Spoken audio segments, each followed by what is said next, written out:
In the land of Uz, where the desert winds whispered through mountains of stone, and dawn spilled molten gold across the sands, there lived a man named Job, a man unlike any other. He was not a king, yet kings respected him. Not a prophet, yet his words carried the weight of heaven. He was a man of integrity, upright, generous, and filled with reverence for God. Job's home overflowed with laughter. His children gathered often, feasting and rejoicing under the light of every season. His flocks moved like rivers through the valleys, and his name was spoken with honor from one end of the land to the other. Each morning before the sun broke the horizon, Job would rise. He would lift his hands toward heaven and whisper a prayer, not for riches, not for power, but for the souls of his children.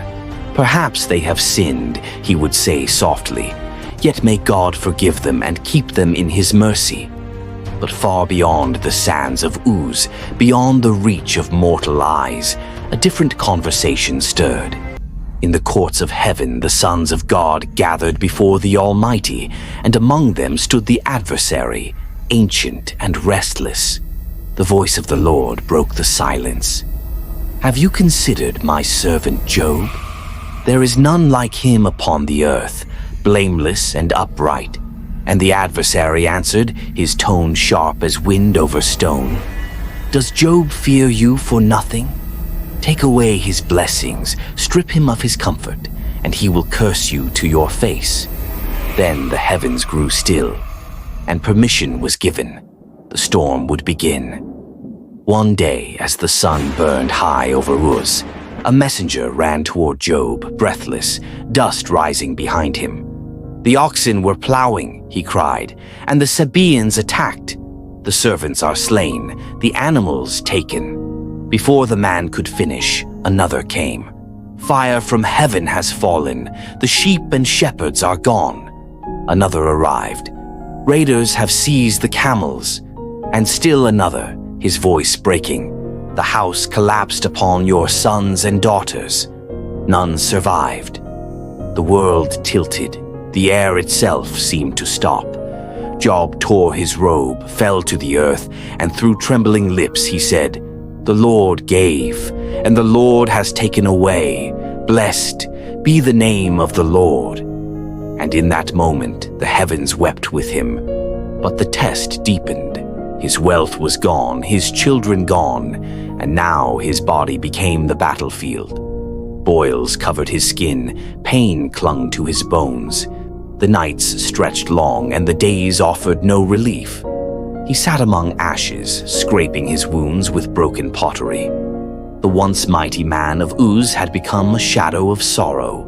His wife, seeing his misery, cried out, "Curse God and die." But Job's voice, faint yet unwavering, answered, "Shall we accept good from God and not also adversity?" And still he would not curse. 3 friends came to him, wise men of the East. They sat beside him in silence for 7 days, for his grief was too great for words. Then they spoke, not comfort, but accusation. "Surely, Job," they said, "you have sinned. Surely this suffering is your own doing." But Job cried to the heavens, "My heart is pure. I do not understand why this has come upon me." He longed for an answer, for a whisper from the God he could not see.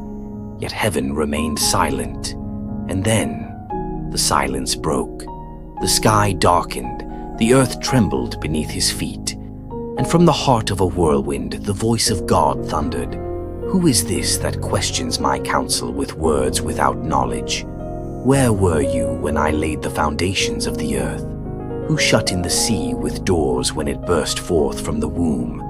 Can you command the morning? Can you loosen the cords of Orion?" Job covered his face and wept. He had sought answers, but he had found the infinite instead. And so in mercy the Lord restored him, twice as much as before. His flocks returned, his herds multiplied, his home filled once more with the laughter of sons and daughters. The fields of Uz bloomed again, and peace covered the land like morning dew. Job lived to see his children's children, and in his eyes shone the wisdom of a man who had walked through fire and come forth refined like gold. Generations have passed since the days of Uz, but Job's name still echoes through the ages. He was the man who wrestled with the storm and found not answers, but presence. He lost everything, and still he blessed the Lord. For faith is not proven in comfort, but in desolation, not in gain, but in the ashes. And though the world may crumble, the voice of the faithful still whispers, "Blessed be the name of the Lord."